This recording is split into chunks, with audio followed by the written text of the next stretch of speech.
안녕하세요. 김규석입니다. 그러면 이번 시간에는 우리 8장 3절 집이 비어있을 때는 허수아비라도 설치해야 할까? 한번 진행해 보도록 하겠습니다.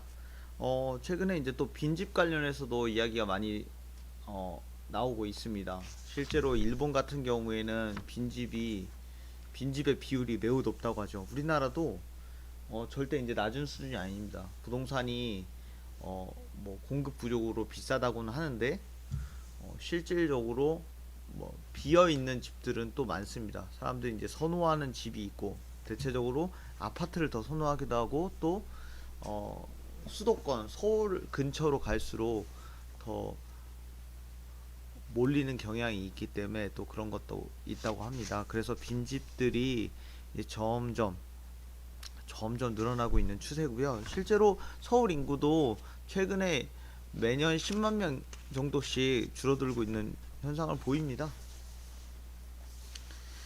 네. 그런 것에 관련하여 실제로 빈집과 범죄율과의 상관관계가 있을까? 라는 것도 궁금하기도 하고요. 그러면 우리 241페이지 그림 8-34의 데이터 8-34의 데이터는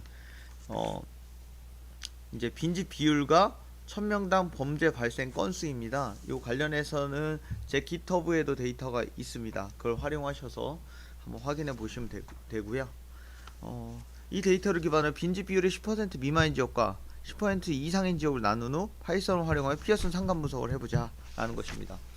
이번에 간단하게 이제는 익숙하실 겁니다. 파일을 업로드하는 거 import pandas as pd from google.colab import files uploaded files upload 실행 하셔가지고 저는 바탕화면에 다운 받아뒀습니다. 제 깃허브에서 받으셔도 되고요. 여러분들은 하우스 크라임 데이터 이거를 일단 업로드 하시고요. 이 파일 이제 로드 하셔야죠.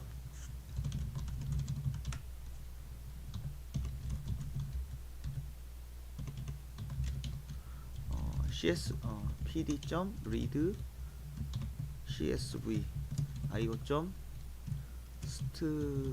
io uploaded house crime data 디코드 얘를 디코드를 할 겁니다. 뭘로? 한글이 포함되어 있어서 CP949로. 그래서 이 상태. 요거 한번 제대로 읽어왔는지 보겠습니다. 네, 제대로 읽어와진 것 같고요. 네.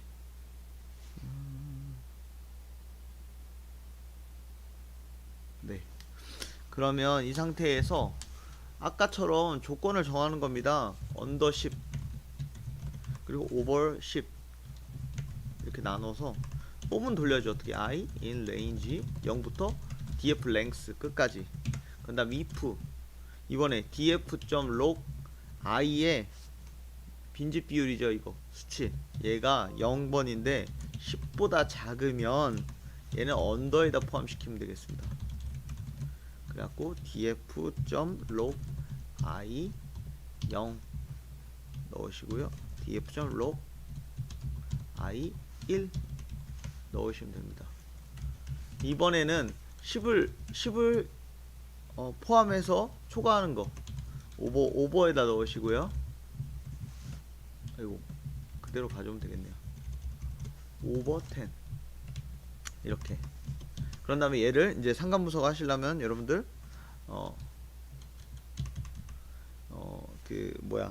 df로 바꾸셔야죠. 데이터 프레임으로 under 데이터 프레임 뭐 이름은 자유롭게 하시되 프레임 under 10 칼럼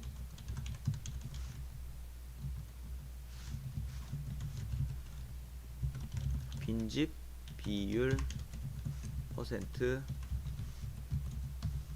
1000명당 범죄 발생 건수.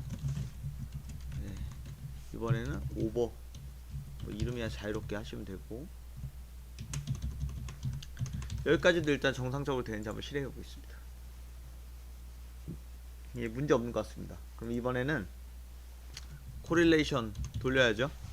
분석을 under df.core 메소드는 Pearson print core. 그럼 이제 10% 이상인 지역 가지고 한번 돌려보겠습니다. 이때는 오버였죠. 오버 df. 요거 한번 실행해 보겠습니다. 그래서 결론은 10% 미만인 지역들만 묶어서 범죄 발생 건수와 빈집 비율의 상관도, 그리고 10% 이상인 것들을 따로 한번 비교해 보는 것입니다. 실행해 보면 일단 절대값 기준으로 봤을 때 둘 다 절대값이 낮은 편이네요. 매우 낮은 편. 상관도가 별로 없어요. 왜냐, 0.128336이면 0에 더 가깝죠. 1보다는. 요거는 더 낮아요. 훨씬. 그러니까 10% 넘어가도 결국 빈집 비율과 뭔가 범죄 발생 건수는 크게 차이가 없는 것 같다. 네. 차이가 아니라 크게 상관이 없는 것 같다. 나는 결과가 나옵니다. 이 두 가지 변수만 놓고 봤을 때. 그러나 만약에 회귀 분석을 통했고 이것뿐만 아니라 어떠한 다른 요인들도 넣게 되면 또 이게 상관이 있다. 그리고 요인이 될 수 있다. 빈집 비율이 범죄 발생 건수의 요인이 될 수 있다라는 것도 또 나올 수 있다는 점. 이 상관 분석은 단순히 A라는 변수가 있고 또 B라는 변수가 있을 때 하나 값이 오르면 다른 값도 오르는가, 하나의 값이 떨어지면 다른 값도 오르는가, 그런 식의 선형 상관도만 보는 것이기 때문에 인과관계로 또 보기는 어렵다는 점에서 꼭 이것만 분석하고 끝내시는 건 한계가 있다라는 점 말씀드리고 싶습니다.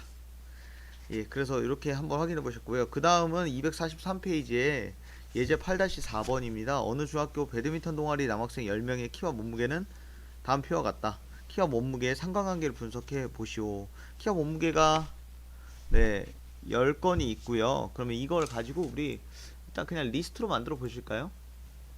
자, 일단은 이걸 수행하기 위해서 기본적으로 이 판다스 위에서 이미 했지만 판다스 넣어 주시고요. 혹시나 나중에 또 까먹으실 수 있으니 하이트 앤 웨이트 이렇게 할까요? 그래서 10건을 여기다 넣는 겁니다. 하나는 첫 번째는 168.5에 58kg 58. 그 다음은 잠깐만, 이게 가로가 이렇게 됐네. 예, 그 다음은 어떻게 되냐면 174cm에 60.6이었고요. 그 다음은 182cm에 78. 그 다음은 171.2에 65.1. 그 다음은 167cm에 54kg. 그 다음 171cm에 65kg. 그 다음은 174.4cm에 67kg. 그 다음은 178.3cm에 74. 이거 가로를 안 썼습니다. 그 다음 뭐야?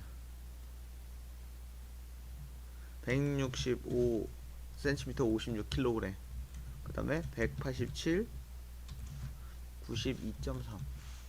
자, 그래서 실제로 키가 클수록 몸무게가 늘어나는가? 키가 작을수록 몸무게가 줄어드는가? 그의 상관도를 보는 것입니다. 이건 예시 코드이기 때문에 실제로 예이기 때문에 실제 실측 데이터 가지고 해볼 필요는 있으나, 그리고 일반적으로 우리가 키가 클수록 몸무게가 당연히 증가하는 거 맞죠? 예. 그래서 어느 정도의 상관도가 있나 한번 보겠습니다. 이렇게 리스트가 있으면 얘도 당연히 판다스로 판다스 데이터 프레임을 바꿔줍니다. 그래서 하이트 앤드 웨이트 칼럼 정할게요. 키 그 다음은 몸무게 정하시고요. 그 다음에 이제 상관분석 돌리시면 돼요. df.core 메소드는 Pearson. 그리고 이제 프린트만 해주시면 됩니다. 실행해 보시면요, 자, 나오네요. 이 데이터만 가지고 봤을 때 키와 몸무게의 상관도는 무려 0.961355. 그러니까 키가 클수록 몸무게가 늘어나고 몸무게가 무거울수록 키가 커진다는 그런 선형 상관도가 있음을 알 수 있게 되었습니다. 일단 이 데이터만 가지고 하는 것이기 때문에 실측 데이터는 실제로 해보실 필요가 있고요. 예, 그래서 우리가 이렇게 두 변수 간의 상관도를 측정하는 방법에 대해서 한번 실습해 보았습니다. 그러면 이제 다음 9장에서는 요인과 결과, 원인과 결과를 따지는 회귀 분석에 관련해서 한번 실습해 보도록 하겠습니다. 오늘 여기까지 하겠습니다. 감사합니다.